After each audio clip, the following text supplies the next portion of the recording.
Imagine one of the coldest little countries in the world. Think of the most barren part of that country. See in front of you a god-forsaken place deep in the forest. This book is about a man who grew up in this harsh environment, which was to mark his whole life and fundamentally color the philosophy with which he built his vast empire, consisting of thousands of employees and millions of customers all over the world. The country is Sweden. The man is Ingvar Kamprad, furniture dealer. He aims to give his business eternal life. It's a long way to the country where an empire was built. Where he was born, loneliness, silence, and reserve prevail. The cottages have always been small. Survival has never been taken for granted. It was here that the dream of IKEA first grew. This is where the rough outline of the whole concept began to be written by a dyslexic boy on a farm. Two empty hands, the myth says. He built an empire from nothing. But what are two empty hands? And what is really meant by nothing? Do love and encouragement, innate energy, desire for revenge, imagination, and curiosity all count for nothing? What about the vanity of one day showing your father and your mother and the whole world what you could do? Of course they count.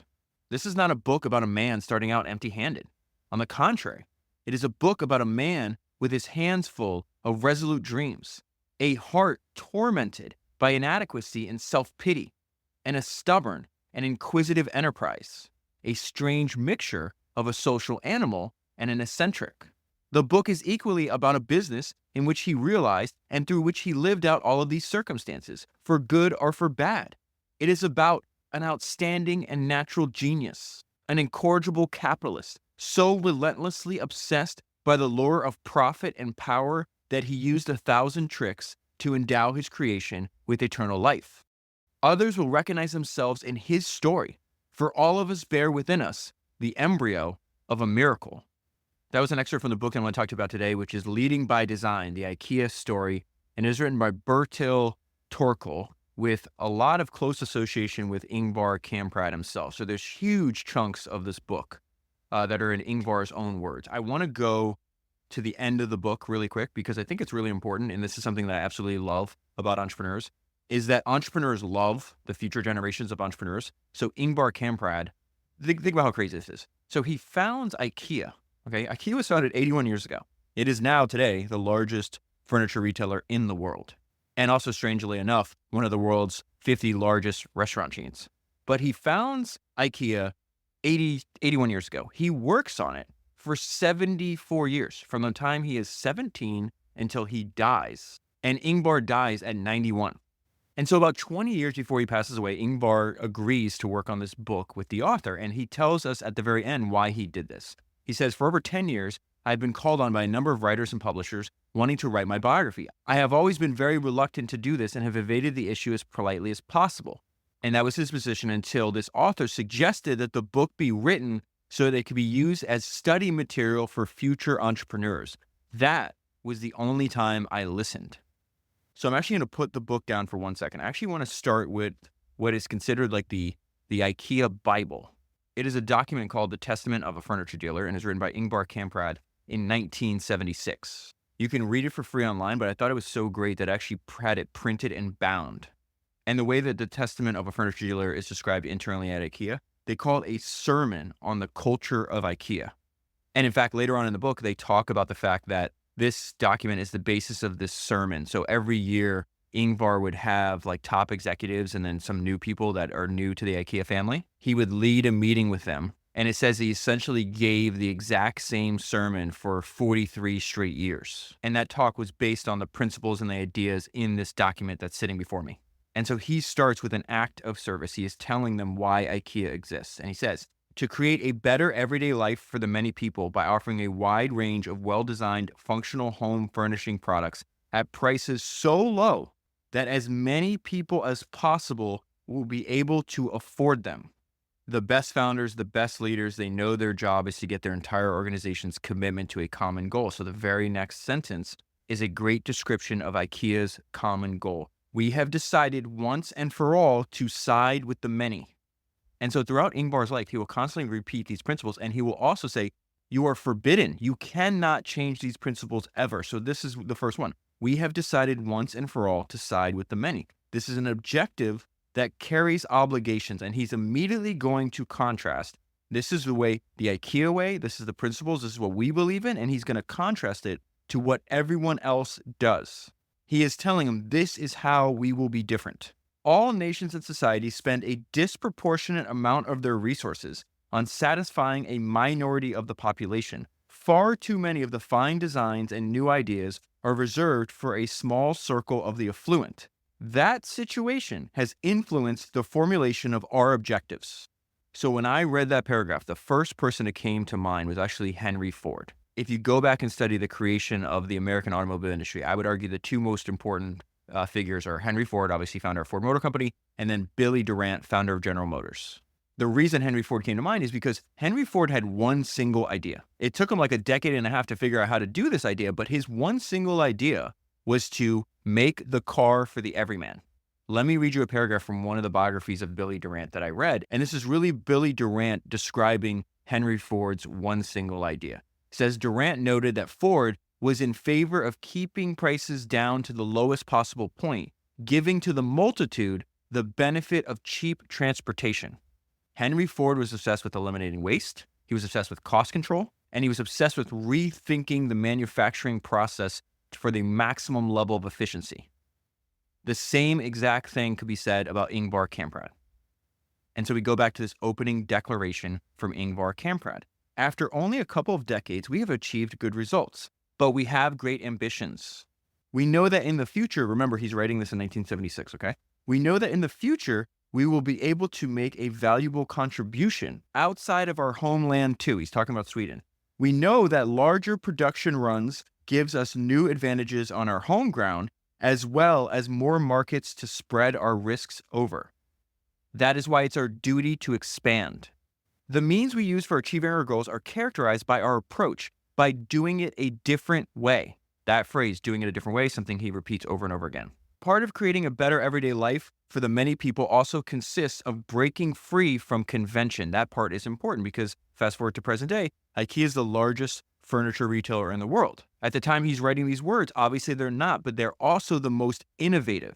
There are several ideas that Ingvar and the early employees at IKEA came up with. They were the first ones to come up with them, and they are now widespread throughout the entire industry. And you see him many decades before he's the largest furniture retailer in the world saying, hey, we are going to break free from convention. We are going to find new and better ways. We are going to do it a different way. And he also says it's not going to be easy. He says we must demand much of ourselves. The essence of our work is described in the following chapters.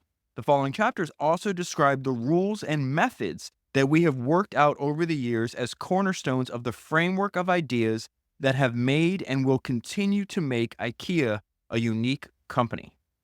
And so then he has a list of 9 principles that IKEA is built on. And one of the key principles is that IKEA must have low prices so the vast majority of people can afford to shop there.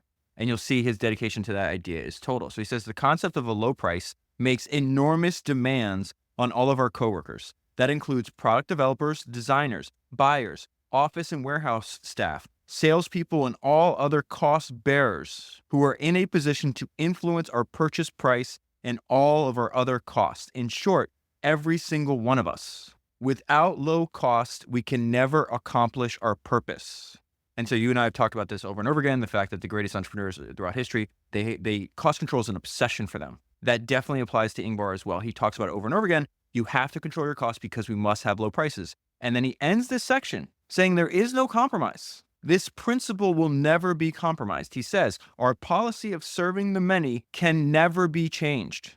And so in the next section, he starts talking about the IKEA spirit. What you and I would call company culture, he calls the IKEA spirit. And I think this part in particular is a great illustration of the idea that the founder is the guardian of the company's soul. If you read this section, it's obvious that Ingvar is trying to guard the company's soul. He says, obviously, it was easier to keep alive our company spirit in the old days when there was not so many of us, when we were all within reach of each other and could talk to each other. Things were more concrete in those days. The readiness to give each other a helping hand with everything, the art of managing on small means, of making the best of what we had. Cost consciousness to the point of being stingy, humbleness, undying enthusiasm, and the wonderful sense of community through thick and thin. Those are just some of the principles that he's going to repeat over and over again for, 7 decades. Not, and this is what I really mean about, he definitely has a specific point of view. He knows exactly what he wants his company to do. He knows exactly how he wants the company to be built. He knows exactly the kind of people he wants working inside of his company. He says, not everybody in a large group like ours can feel the same sense of responsibility and enthusiasm. Some undoubtedly regard the job simply as a means of livelihood, a job like any other. Sometimes you and I must share the blame for failing to keep the flame alight, for faltering in our own commitment at times, for simply not having the energy to infuse life and warmth into an apparently monotonous task. The true IKEA spirit is built on our enthusiasm, our constant striving for renewal, from our cost consciousness, from our readiness to take responsibility, from our humbleness in approaching our tasks, and from the simplicity of our way of doing things. Those who cannot or will not join us are to be pitied. A job must never be just a livelihood. If you're not enthusiastic about your job, a third of your life goes to waste. For those of you who bear any kind of leadership responsibility, it is crucially important to motivate and develop your coworkers. You, as the captain, make the decisions after consulting the team. There is no time for arguments afterwards. Okay, so the third principle is profit gives us resources. So the financial performance of IKEA, I don't think I've ever seen any other business like this. At one point in time, it was believed that IKEA might be the most valuable privately held business that was owned by a single person in the world. And Ingvar never even took out a loan while he was building IKEA. He says later on in the book, I think he was like 14 or 15 at the time because he starts selling things when he's like 5. And later in the book, he says the only real loan he ever got was from a bank for $63 so he could buy a bunch of fountain pens. And then he immediately sold the pens for a large profit. And so one of the iron laws of IKEA is that all expansion is to be self-financed. And his point was, to do that, you have to make a profit. So his profit gives us resources, a better everyday life for many people. Profit is a wonderful word. It is a word that politicians often use and abuse. Profit gives us resources, he says it again. Let us be self-reliant in the matter of building up financial resources. The aim of our effort to build up financial resources is to reach a good result in the long term. You know what it takes to do that. We must offer the lowest prices, and we must combine them with good quality. This forces us to develop products more economically, to purchase more efficiently, and to be constantly stubborn in cost savings of all kinds. That is our secret.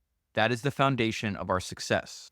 And so principle number 4 is reaching good results with small means. Again, this is what I meant about Henry Ford, the similarity to Henry Ford. They were both obsessed with eliminating waste and increasing efficiency. They were both relentlessly resourceful. So it says reaching good results with small means. Wasting resources is a mortal sin at IKEA.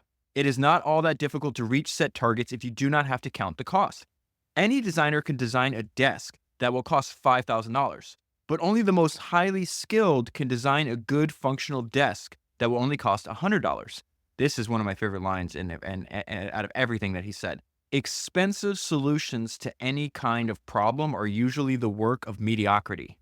We have no respect for a solution until we know what it costs. An IKEA product without a price tag is always wrong. Waste of resources is one of the greatest diseases of mankind. And he's not just talking about money. He's constantly hounding on doing more with less time. It is also a mortal sin to waste time at IKEA. Waste costs us even more in little everyday things. Filling out papers that you'll never need again. Spending time proving that you were right. Postponing a decision to the next meeting because you don't want to take the responsibility now. Calling somebody when you could just as easily send a note. The list is endless. Use your resources the IKEA way. Achieve good results with small means. Number 5, simplicity is a virtue. Indecisiveness generates more statistics, more studies, more committees, more bureaucracy. Bureaucracy complicates and paralyzes. Planning is often synonymous with bureaucracy. This is going to sound a lot like Elon Musk in the early days of SpaceX, which you and I talked about last week. There's a line in that book, no reports, no committees, just done. No work about work, just work. Ingvar is saying the exact same thing here. And he's not shy about this. Listen to what he says here. Do not forget that exaggerated planning is the most common cause of corporate death. Exaggerated planning leaves you less time to get things done. Complicated planning paralyzes. So let simplicity and common sense guide your planning. Simplicity is a fine tradition. Simplicity is a virtue. Number 6 is a principle he's already mentioned multiple times, doing it a different way.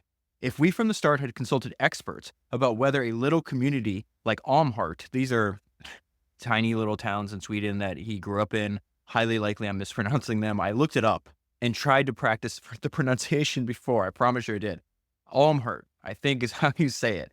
But it says if we had asked experts about whether this tiny little community in Sweden could support a company like IKEA, they would have undoubtedly advised against it. Nevertheless, Almhart, is now home to one of the world's biggest operations in the home furnishing business. By always asking why we are doing this or that, we can find new paths. By refusing to accept a pattern simply because it is well established, we make progress. We dare to do things differently.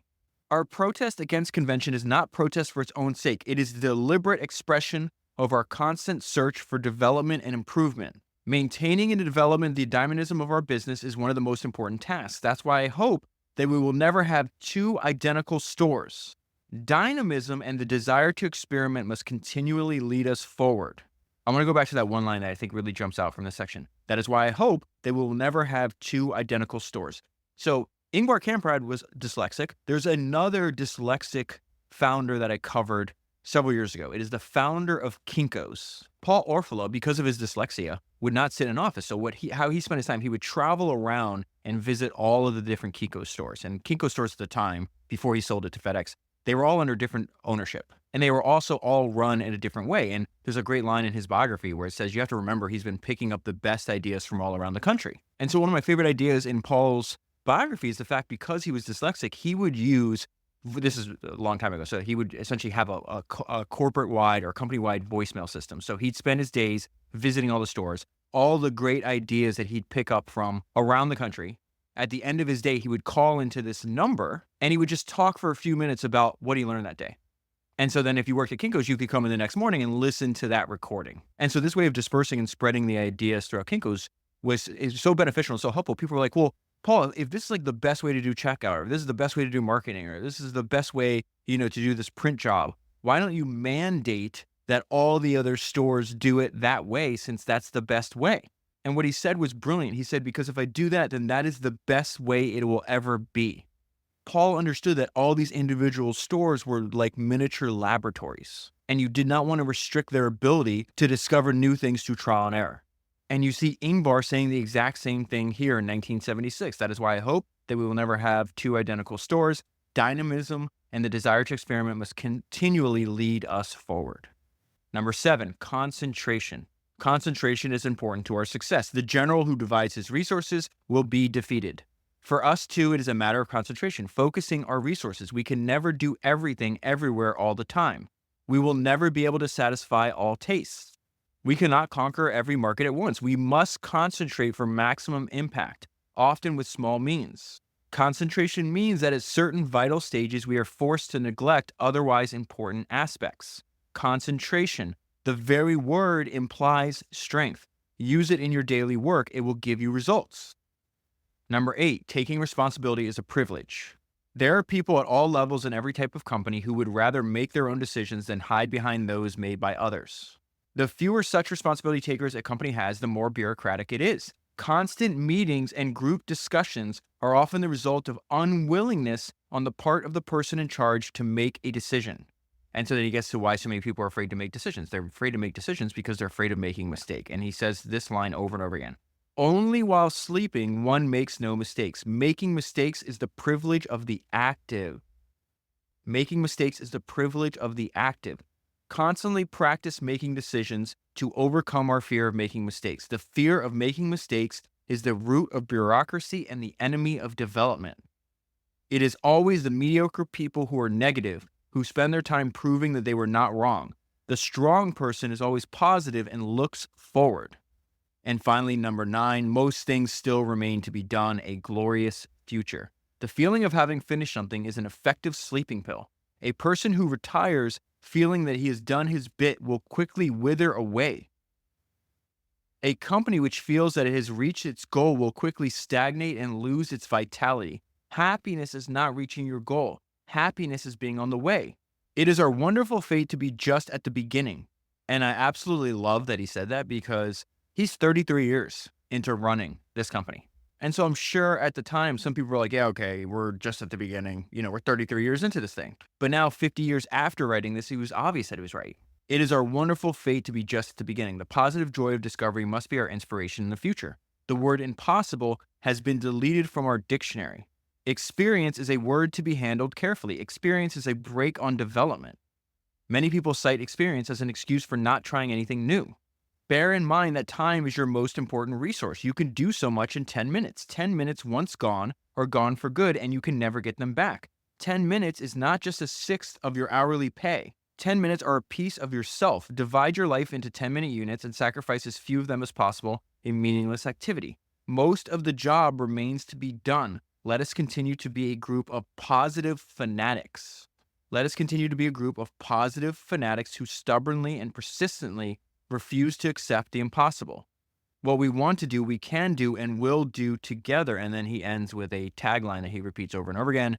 He says, a glorious future. Okay, so now I'm going to pick the book back up and I'm going to go straight into Ingvar in his own words. He's telling us the story of his early life, and he's talking about the dynamic inside of his family. And as he tells us about his early life and his early life plays out as the pages turn, more and more of my notes say the exact same thing: revenge. It becomes obvious the source of his extreme internal drive, the fact that he works all hours of the day, every day, that he talks later on in the book. His biggest regret is that he missed out on his 3 sons' entire childhood because all he did was work. He had extreme levels of dedication and obsession with building IKEA. And when you look at his early life, and keep in mind the words that I'm about to read to you, these are transcripts of interviews that he gave when he was 72. And so immediately he starts talking about his father, the fact that his father is forced to work on the farm by his grandmother. Ingvar's grandmother is the matriarch, the very powerful person in the family. She reminds me, she's like this Estee Lauder type of character, a personality and a person that dominates everybody around them. And so he says, my father was only 25 and he didn't want to be a farmer at all. But his mother's word was law and he became her obedient tool. Similarly, father's brother had also wanted to go out into the world, but he still lived on the farm. Grandmother said, you're to stay at home, and so he did. My uncle finally chose the same route as his father, and he shot himself in 1935. I was 9. And so the backstory there, which I think also tells why his grandmother had to be such a hard ass, was they were German immigrants into Sweden. They had very few resources, almost no money, and their farm was failing, and Ingvar's grandfather took the easy way out. He had 2 or 3 small kids, and his wife was 6 months pregnant, and he shoots himself and abandons them. And so his grandmother finds herself in a strange country, no friends, a failing farm, and a bunch of children to take care of. So his grandmother absolutely dominates his father. Now he tells us about his mother. My mother was loved by everyone. She was an amazing person to whom nothing was allowed to be impossible. Mother soon discovered the poor state of my father's business affairs. So I'm going to pause there. What do we know? We know that he came from a family with very limited resources. His father allowed himself to be dominated and to be told what to do by other people. His father was very bad at business. His father did not have a lot of money. When you read about Ingvar's early life, this is a perfect illustration of this principle you and I talk about over and over again, that you can always understand the son by the story of his father. The story of the father is embedded in the son. And he's going to say so explicitly in a few pages. So let's go back to his mom. Mom discovers, hey, my husband, the father of my children, is going to send us into poverty if I don't do anything. She discovered the poor state of my father's business, so she started a guest house. We rented out rooms to visitors. We rented out every room. Every room was taken except my parents', into which we all squashed together. My mother was a heroine in silence. He loved his mother. He admired her. He just said she was loved by everybody. Listen to what happens next. She contracted cancer before she was 50. She died at the young age of 53. I was 27. A few years later, I started up a foundation for cancer research that bore her name. This theme of revenge is ever present and reoccurring in his life. Fate took my mom, the person I probably loved more than anybody else from me, at a young age. I will have enough resources that I can set up a foundation for cancer research and name it after her. The very thought of my mother's death makes me weep. He was 27 when she died. He is 72 when he says that. And then he moves into the fact that he was a born entrepreneur. I suppose it was slightly peculiar in that I started tremendously early doing business deals. My aunt helped me buy my first 100 boxes of matches in Stockholm.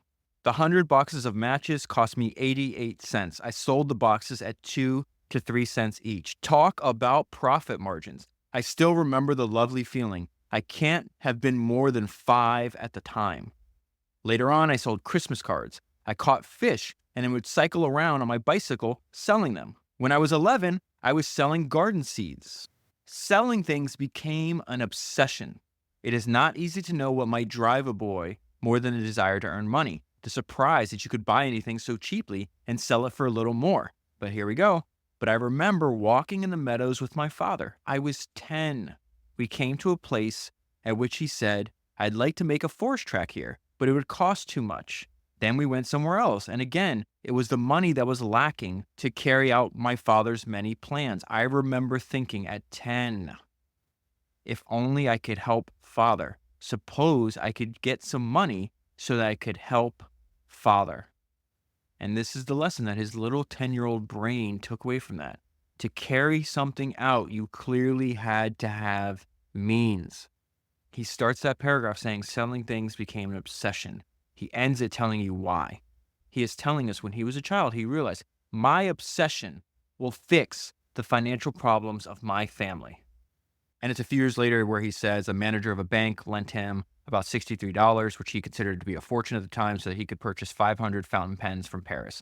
This was essentially the only real loan I have taken out in my life. That is nuts. Trading was in my blood. And he talks about another one of his heroes, and this is going to be another source of revenge. So his paternal grandfather shot himself, right? His maternal grandfather ran a little country store. And Ingvar, when he was very, very small, would spend entire days in his grandfather's country store. And he said, grandfather had one great love on earth, and that was me. He became my very best playmate. Unfortunately, he was just as kind in business life, and he quite simply found it difficult to accept payment. So this country store no longer exists as a business. But by sheer chance, IKEA took it over. I bought the whole property and the site around it. A furniture store now stands on the foundation of the country store. Revenge. He says by sheer chance. Bullshit. That was not chance. That was sheer will.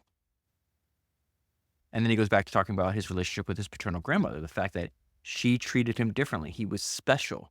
Grandmother was a domineering person, regarded with great respect, but she liked me very much. In contrast to most of the others on the farm, I never suffered at all from her dictatorial temperament. In fact, she gave him a lot of confidence. She was his first customer. When I was about 5 and began buying and selling things, she became my very special and my most faithful customer. That gave me the courage to take the next step and go on selling to the neighbors as well. I was a child who loved both my stern grandmother and my good father. I listened to their stories. And of course, as a child, I was indoctrinated and pro-Germanized. So later on, many decades later, this I think in the 80s or 90s, he talks about this point of his life, the fact that his grandmother was a fan of Hitler and sympathetic to the Nazi movement. This comes up and almost ruined his life. And so he says this was to have unexpected consequences in my life long after the political aberrations of my childhood and teens. I was made to pay for this German influence. To give you some context here, his grandmother was from a German state called Sudetenland. And after World War I, Sudetenland became part of Czechoslovakia. But his grandmother was a German who did not identify nationally as a part of, as a Czech. So she would tell her grandson that the happiest day of her life was actually when Nazi Germany annexed Czechoslovakia in 1938. And obviously Hitler was in power at that time, but from his grandmother's point of view, the Nazis were reuniting Germans with Germans. And so what Ingvar said he was indoctrinated into this ideology through his grandmother, but he was too young to think independently. He would have been 12 years old in 1938. And so anyways, in 1994, this comes up. The media says the founder of IKEA is a Nazi. Ingvar's response is to cooperate with the media. He gives these long interviews. He explains everything. And then it blows over. A few years later, another media organization says, hey, actually, you weren't a kid. We might have evidence that you were actually still believing this when you were in your 30s. Ingvar is able to disprove that. But what was fascinating, and it ties more to the scope of what you and I want to talk about, which is the way he built his business, is the second time around, What he was most mad at is they tried to say that he got the seed money to start IKEA from the Nazis. And since he had already settled these allegations a couple years before, it said he was furious that anyone thought he borrowed money at all. And he says, in his own words, they could have accused me of murder, but not of borrowing money. And so let's go to the founding of IKEA. He is 17 years old. He is about to go away to school. He calls it the School of Commerce. And he decides he wants to start his own trading firm. So this is way before he goes, and he is exclusively a furniture dealer. That's the way he describes himself for the rest of his life. At this point, he's just buying and selling all kinds of things. And so when he's 17, he founds the firm IKEA. The I is for his first name. The K is for his second name. The E is for the name of the farm he grew up on. And A is for his hometown. And so something that's common when you read a lot of biographies is you see that true interest is revealed early. So even before he founded IKEA, he was obsessed with something that most kids are not obsessed with, which is distribution. He did not understand why he could buy something so cheaply, and yet when he would see it in stores, it was so expensive to buy. And so he uses a term that I wasn't familiar with to describe this obsession. And I looked it up, and it says that it's an idea that dominates the mind, an obsession. And what he's talking about is that distribution became an idea that dominated his mind, and that was an obsession. And so even before he had his own business, he would like go inside of like a shoe shop, and he would see like this old fashioned way they had of selling stuff. They were like, well, you have to get on a ladder and you have to go up and down and just to fetch shoes. And he would look at things in all these businesses like, this just cannot be rational because it seems to waste time and money. Remember, he says wasting time and money is a mortal sin in IKEA. It's something that he was obsessed of when he was a little kid. And so the first thing he does to start IKEA, he's just a mail order company, and he'll go and find importers and exporters, and he'll become agents for them. And so before he ever tries to sell furniture, he's selling things like Christmas cards, seeds, fountain pens, wallets, picture frames, table runners, watches, jewelry, nylon stockings. And he actually gets the idea to start selling furniture from one of his toughest competitors, who's another mail order firm, this firm called Gunners. And when he's 22, he decides to try to advertise what he calls an armless nursing chair that he calls Ruth. And because he's dyslexic, he couldn't remember the order numbers. So he had to give, instead of having order numbers, he'd give all his products names, which still continues to this day if you order something from IKEA.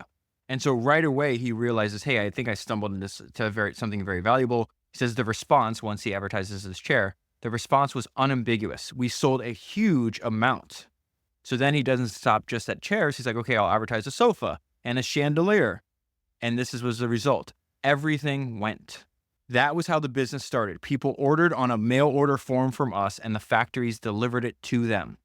This is when he's going to go all in on furniture. And at the time, IKEA was a one-man business. But the demand was so great, he says, I could no longer remain a one-man firm. So in 1948, I appointed my very first employee. 2 years later, the business had grown to a staff of 7 or 8.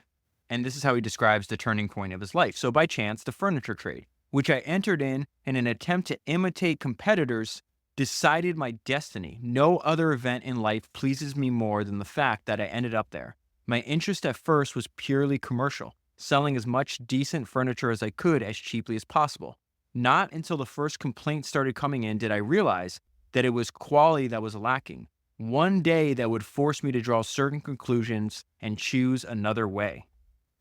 What he's talking about there is combining a mail order catalog with an actual furniture store. And they did that because 7 or 8 years into the business is about to die. And so he describes this time for us. IKEA was very much at a crossroads. Competition in mail order had become almost unendurable, a fact that one simple example can illustrate. So all the mail order, him and his mail order competitors, they're all ordering from the same manufacturers. So he talks about, hey, we're all selling the same ironing board. And so if I advertise it for $23, then my competitor will just come along and advertise it for $22. And then another competitor will just come along and advertise it at $21. And then eventually, when we can't make money on that ironing board, we'll find another ironing board. And that ironing board will be cheaper, but also lower quality. And so he says, step by step, this price war affected the quality of the ironing board, which became worse and worse. The same applied to furniture. Complaints started to mount, and I could see how things were going. The mail order trade was risking an increasingly bad reputation. And in the long run, IKEA could not survive in that way. The core problem with mail order was that the customers themselves could not touch the goods,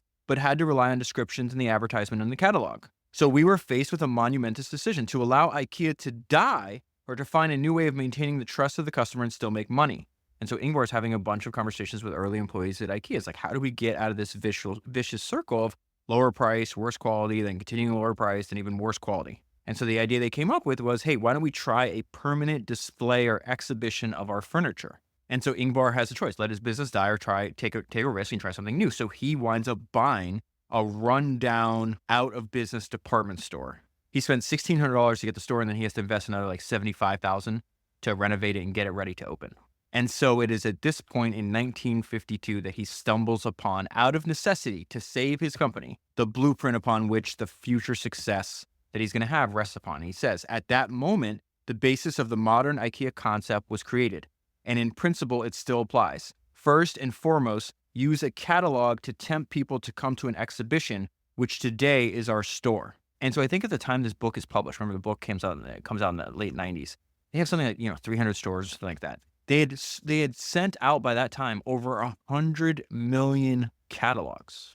And he was the first one to do this. Mail order and furniture store in one. That business idea had not been put into practice anywhere else. We were the first. And so he sends out all these catalogs with all his products and telling them where and when the first store was going to open. And this is the result. Success was immediate. But I have never been so scared in my entire life as when we opened and saw the line outside. There were at least 1,000 people there. I couldn't believe my eyes. There was so many more people than he expected. He was worried that the floor was going to collapse. He says we didn't know whether the floor would hold all these people. Tens of thousands of people those first years were to go on a pilgrimage to the remote Åmål, this is the little town he's in, from all over Sweden. Most of them had learned about us through the free catalog. So this is an idea I jotted down. I've seen over and over again. In fact, I think I'm going to do another episode on Bernie Marcus. I haven't done one in probably like 5 or 6 years. He was the founder of Home Depot. He just passed away recently at 95 years old. So this is something he talks about in his book. It's in the books on Sam Walton and Walmart as well. And we see the same concept is happening in Ingvar Kamprad's life. It's the idea that in human nature, people will go to great lengths. They will travel vast distances if they think they can save money. That principle is in the founding stories of Walmart, in the founding stories of Home Depot, and we see it again in the founding story of IKEA. And then I've mentioned over and over again that he has a sermon on the culture of IKEA. He repeats the principles upon which he built his business. He's talking about that very first store, and listen to what he says. IKEA was taking shape as a real business. Many of our unwritten laws were already written by that time. So he talks about this, repeats these over and over again. Helpfulness, thrift, a strong sense of responsibility. To this day, talks about the probably 100 times. I don't think there's a Kindle version of this book, so I can't search through it. Probably mentions the importance of watching your costs 100 times. To this day, at IKEA, we try to translate everything into a clear price and state it. Our advertising brochures have on the front or back information on what they cost to compile, often with an indication that it is, in the end, the customer who has to pay for whatever we waste.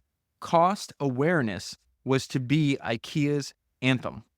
And so he sets up, remember he said earlier, if experts said, hey, could this tiny town of Åmål support when you want this giant furniture store? People are like, of course you can't. There was so many people. So a lot of the stuff that they're known for, right? Childcares and all the IKEA, the restaurants, they were born out of necessity because so many people were traveling vast different distances to get to the store. And since people are coming from all over the country, like they need a place to stay. And so he says, gradually the pressure on this little town grew even greater. It wasn't long before we opened a restaurant, and we also had an inn, so a hotel or a motel on the site with a hotel and pool. My grandfather would have been amazed, for the place was his old country store. Step by step, we were building our future philosophy. And so to deal with this rapid growth, the family turns into a business, the business turns into a family. They set up their offices at the time or on the farm and clear everything out to make room for the growing IKEA headquarters. So everybody in the family is helping out in the business. And I do think if you read between the lines and like the fact that he was just treated differently, I think his family knew he was gifted. I think his family understood that he was an unusual talent. It says his home became his office and his office his home. The farmhouse was cleared so that the boy, not the farm, could expand. And so you got everybody in the family helping out. The father's helping out. The mother's helping out. So it says the family became his firm. And then a contradiction jumps out. It says it appears contradictory that this profoundly family-bound man often neglected his own family for the sake of the business. It was to be one of Ingvar's great sorrows and the cause of some soul-searching that business made him neglect his 3 sons as they grew up. He has done everything to make up for it since, but everyone with children knows that childhood does not allow itself to be reconquered. I read this book for the first time, I think, close to 5 years ago. That idea, childhood does not allow itself to be reconquered, has been imprinted on my mind. I remember that line exactly as if I had read this yesterday and not 5 years ago. And then on the very next page, he goes into another regret that you see a lot in biographies, and I talked to a lot of founders about this. You know, a lot of super successful founders, they build giant companies, and yet in private conversations, they're nostalgic for when the company was small. So it says the transition from the closeness of the farm to the less intimate atmosphere of a large company was difficult for the founder. Essentially, he has never really accepted it. This is what he said. That first wonderful time of strong working fellowship with a circle of individuals, all of whom I knew personally, made me dream foolish dreams of it always remaining the same. I nourished a false belief that it would be possible to preserve the feeling even when we grew large. When IKEA was a family, that remains my very best memory. And so keep in mind, when he says those words, Ingvar's reported net worth is around $50 billion. And so then he goes into just how difficult it was to build IKEA. Remember, the idea was like, well, everybody wanted me to write an autobiography. I said no for 10 years. And they said, yeah, but it'd be a service to the future generation of entrepreneurs. And so he doesn't hide, what I would say, I guess, about this is Ingvar has an unusual personality compared to many of the people that you and I study. Way higher levels of insecurity. He's constantly crying. He's very sentimental. And he's still, even though his company's wildly successful, racked with self-doubt. But I think one of the best things he did for future generations of entrepreneurs is he didn't try to hide that. He says, I have not been able to avoid severe losses. Both fiascos and triumphs have marked the history of the business. And he talks openly about all the many moments of weakness. He's like, I wept a lot. I couldn't bear adversity. Often I failed to look at things from the bright side. The sad thing is I didn't even learn much from these early failures. On the contrary, I kept repeating them. Fiascos have continued throughout my life. And so he goes through a list over the next several pages of all of these ideas and investments that IKEA did where he lost millions and millions of dollars. And so he had the idea, we're going to sell TVs, let's buy partial ownership in a television factory. And in the 1960s, it said this one mistake, this one tragic investment cost IKEA 25 to 30% of their total assets at the time. And he's like, but I didn't even learn from that because decades later, I decided, hey, I'm going to dismantle a Swedish sawmill and I'm going to set it up again in Russia. And he loses about $12 to $15 million on this because of the Russian mafia. This is his description of it, by the way. The Russian mafia, an endless Soviet-type bureaucracy. And the list just goes on and on. A terrible investment in Romania, a terrible investment in a factory in Thailand. He's like, we lost hundreds of millions of dollars on projects like this over the years. But even after all of this, he repeats his philosophy that only those who are asleep make no mistakes. Making mistakes is the privilege of the active. The fear of making mistakes is the root of bureaucracy and the enemy of development. And a few of his employees are interviewed in the book, and they said that Kamprad preferred them to make mistakes rather than to be idle. And so one thing that can help you overcome a lot of mistakes is if you're just in a great growing market and you're in there early, there's this concept that Charlie Munger talks about over and over again that he calls surfing. And so when Charlie would try to analyze what caused the success of somebody, he would look for some kind of wave that they were surfing. So he would talk about Les Schwab was surfing the wave of brand new Japanese tire imports into America. And the durability and low cost of those Japanese tire imports gave him a massive cost advantage over his American competitors. Another example you and I recently talked about was in that episode on the rare Bernard Arnault interview that he caught the early wave in China's luxury market expansion. And so the wave that Ingvar Kamprad rode was the fact that Sweden's countryside was quickly becoming depopulated right when he started selling furniture. During the 1950s alone, 50,000 farms closed down, and those people moved into either the cities or the suburbs.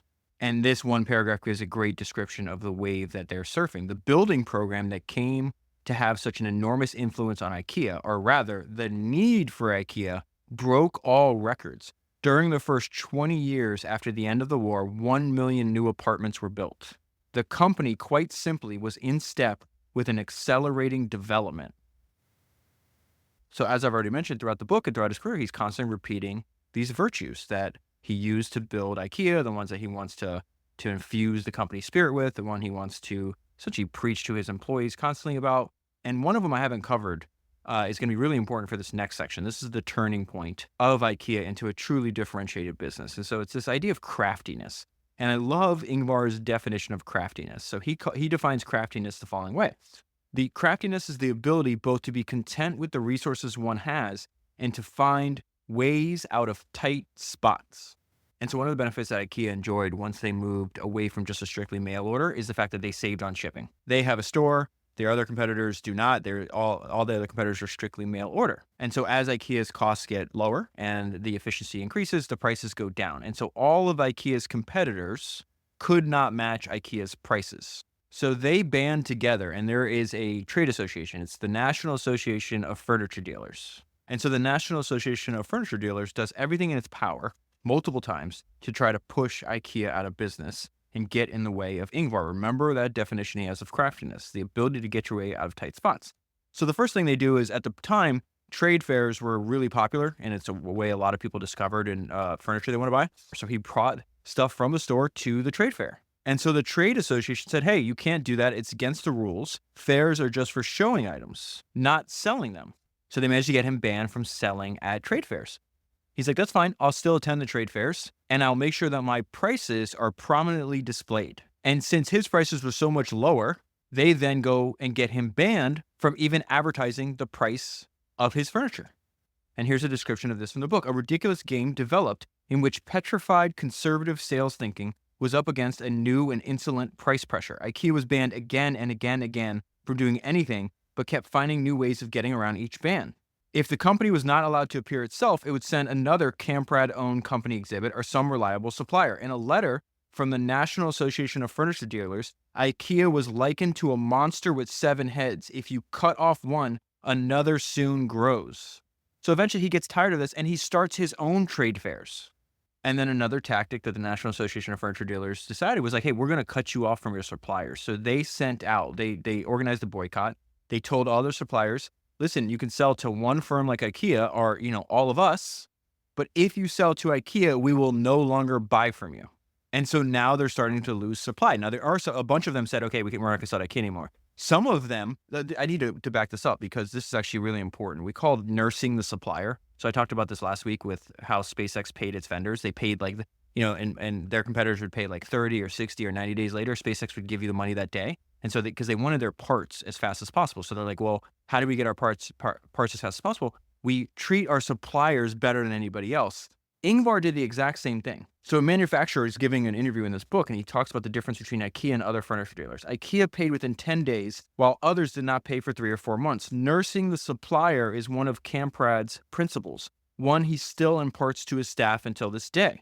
So as a result, some suppliers are saying, okay, I can't break this boycott. I'm sorry, I can't sell to you.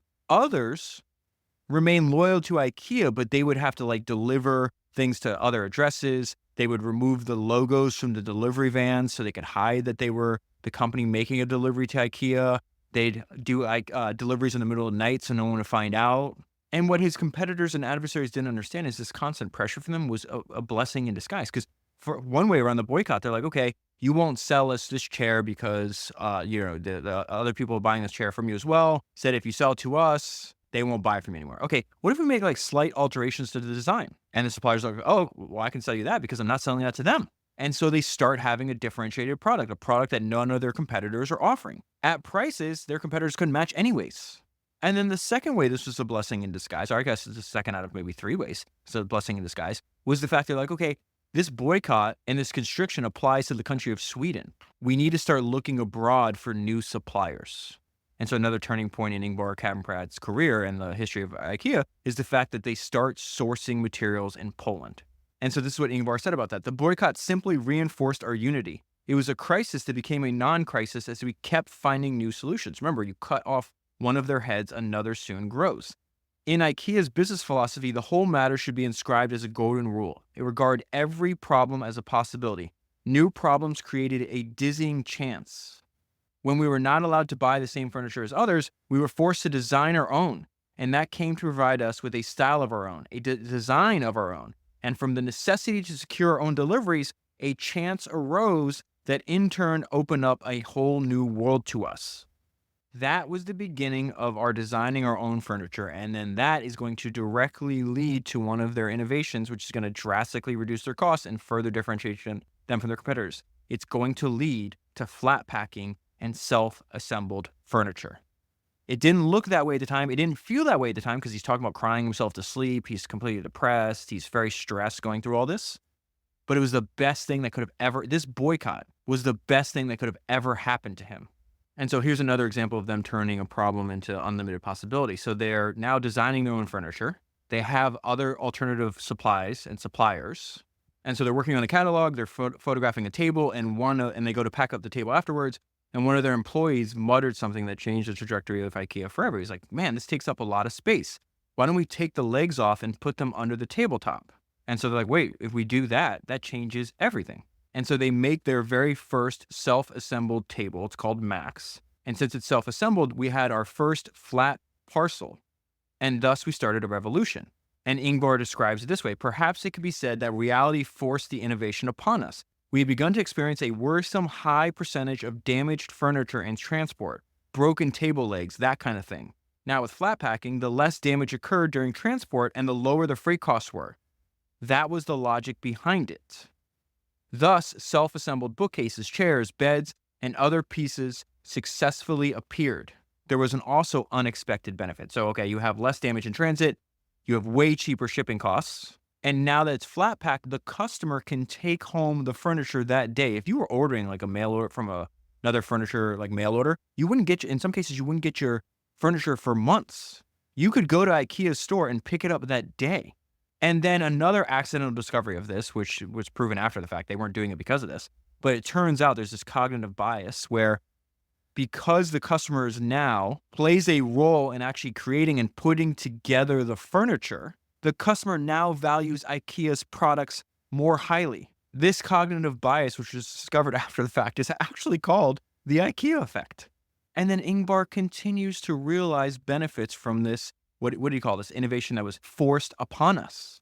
Because now they can go all the way back to the source of the manufacturing and design the manufacturing process and make it more efficient as a result of flat packing. And so he says it resulted in a design that was not just good, but also from the start adapted to machine production and thus cheap to produce.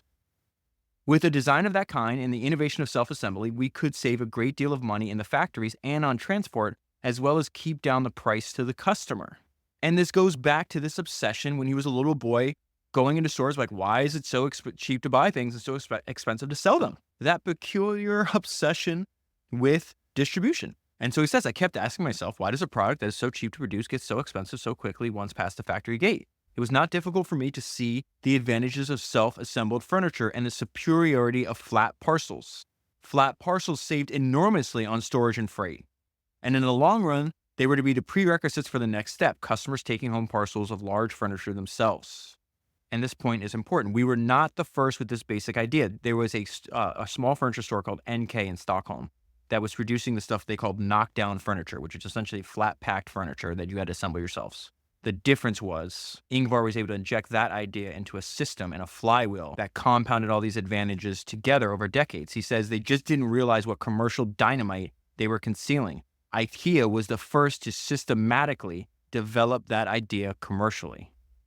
And so we should get into why Ingvar was adamant about IKEA never being a public company, and then how he was obsessed with this idea of giving his firm eternal life. And so he talks about one of the benefits of being a private company is the fact that, you can grow or not grow. You can grow at whatever pace you want. You can take your time or not grow at all. In fact, a friend of mine wound up becoming close to his heirs or the people still running the company. And he told me something a few months ago. It's fascinating that they said one of the unfair advantages that the private companies have is the fact that in IKEA's case in particular, there was like a 20-year period or something like that where, growth was basically flat. They were profitable, they were still making money, but they just weren't growing very fast. And now they're growing much faster today than they were during that period. And so in this book, Ingvar says, still today, we want to grow at our own pace so that we keep up, not just with what is new, but also develop what we already have. IKEA's strategy has long been to take half of our resources to improve what already exists, and the other half to improve what's in the future.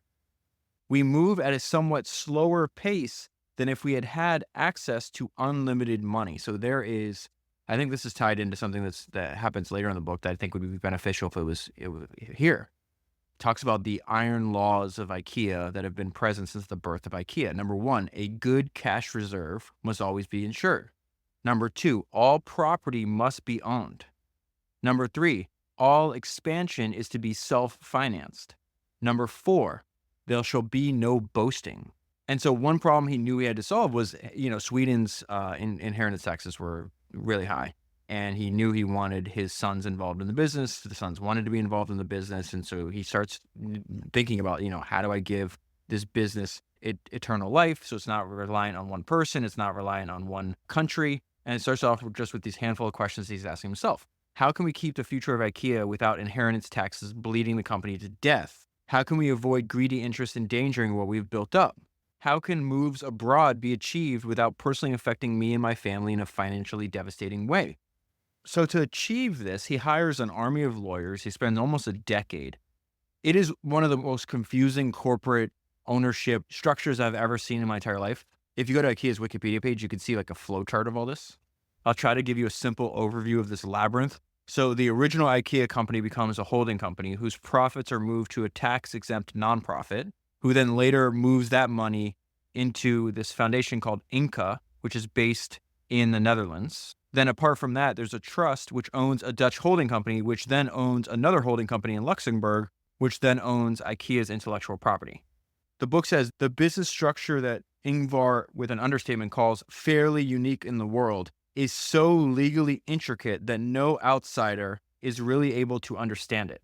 And bizarrely, this foundation that he created, now over 50 years after he created it, is technically the fourth largest charity in the world. And so far has accomplished Ingvar's goal, which was, we're going to sell furniture that can be taken apart and reassembled, but the company itself can never be dismantled. And so I think the reason that he spends so much time repeating the principles and then leading essentially the Bible study is what they call it. He says over and over again that IKEA is a concept company. And that if we stick to the concept, we will never die. In fact, in the book, it's not just that they're a concept company. They call the concept of IKEA the sacred concept. The company Bible, a furniture dealer's testament, which I read to you earlier, has been reprinted and distributed to over 100,000 employees all over the world. They describe this annual sermon that he gives. He says when he's doing it, he is Billy Graham. A preacher has become a household god, a revivalist speaker and moralizing pastor. He makes jokes, tells stories, and literally sheds a tear. So he's constantly in the book bursting out with tears. He's very emotional, like his emotions are right at the surface. He describes his leadership as the noble art of hugging management and says he's must have hugged several thousand IKEA employees. But I think the most important part of this is to get across that repetition is persuasive. It is altogether a repetition of 43 previous speeches. The theme is the same: IKEA's philosophy, cost awareness, the majority of people, the dream of the good capitalist, hard work, a mission to seek profit and glory. And then he also repeats the need for humbleness over and over again. He says, never be cocky in a moment of triumph. Always prepare for harder times. He says they push cost awareness at all levels with almost manic frenzy. He explains the laws of IKEA and why one of them must be that all property must be owned. He said owning the properties might slow our pace of growth, but it provides security. No landlord can come in 10 years' time and raise the rent by 20%. He believes in the ability to wait out difficulties. He talks about the importance of gathering unfiltered intel from the front line. So he's known, they call it the owner's dawn raids. He will literally appear unexpectedly at a store without warning, sometimes at 5:30 in the morning, just to talk with the men delivering goods into the store. He wants to know what the security was like, what annoyed them the most, were they given morning coffee. The people that are closest to him and know him the best say that his greatest anxiety, and he's full of anxieties, is that IKEA won't survive. They say that he's almost maniacally oriented towards the future, towards the next day. They say it's impossible to satisfy him and that he will never be satisfied. And if you ask Ingvar what kept him going well past any financial needs or well past the retirement age, he says, what keeps me going is the feeling that in a wider sense, I'm participating in a gigantic project of democratization. That is his mission. He asks, in what way as an entrepreneur can I be of the most use? I ask myself, why do poor people have to put up with such ugly things? Was it necessary that what was beautiful could be bought only by an elite, a small elite, for large sums of money? And I've gone on demanding an answer from me all of my life. And so at the end of the book, the author is trying to give a summary. Like, who is Ingvar Kamprad the man? And he writes, who is the man we have followed through this book? What should we call him? Manufacturer? Innovator? The greatest small business entrepreneur in the world? Perhaps all of those rolled into one or something else we cannot fathom. What drives him? What makes him think as he does and governs his decision? How much of IKEA consists of Ingvar Kamprad and how much of Kamprad is IKEA? There are days when he seems a prisoner in his own system, obsessed by expanding his own house while at the same time locked in it. The day he is free of IKEA, life for him will no longer be worth living. He loves it, always wants to lie as close as possible to it, and never tires of improving it. He bombards his people with 1,000 ideas from a bottomless store, thoughts crowding in and clamoring to get out. Ingvar says, "A demon in me says I have so much to do. I am never satisfied. Something tells me what I'm doing at the moment has to be done better tomorrow." He comes back again and again with painful self-searching and an almost bitter undertone to his defects. Even today, behind this multinational tycoon is a country boy with a fierce sense of being an underdog, standing on tiptoe and peering uneasily through adult eyes. Am I good enough? Ingvar recognizes himself as an outsider, and in that way, he is one of us all. He knows what it's like to be odd, to fall outside of the establishment, to feel rage against injustices. He has a peasant's distrust of a favorable destiny that keeps his feet on the ground. He is full of regrets and eternal hope. When asked, he said, "What I've missed most in my life was never taking the time to be with the children when they were young. I have also talked about my many defects, my lack of self-confidence, my difficulty making decisions, my disastrous organizational skills, and all the horrible faults that I fully recognize in myself. Fortunately, I have also been given a certain nose for business and a reasonable dose of peasant common sense. Finally, I am often asked whether when I was young, was I able to predict the development that IKEA had achieved? Naturally not, although my dreams early on were both great and bold. My life was to be spent demonstrating that a functional and good product does not have to be expensive. That is still true today. We still have a long way to go. As I have written so many times and have said at the end of hundreds of speeches, we are just at the beginning of a glorious future." And that is where I'll leave it for the full story. Highly recommend reading the book. If you buy the book using the link that's in the show notes on your podcast player or available at founderspodcast.com, you'll be supporting the podcast at the same time. I will also leave a link down below to the Testament of a Furniture Dealer, which you can read for free online. That is 370 books down, 1,000 to go, and I'll talk to you again soon.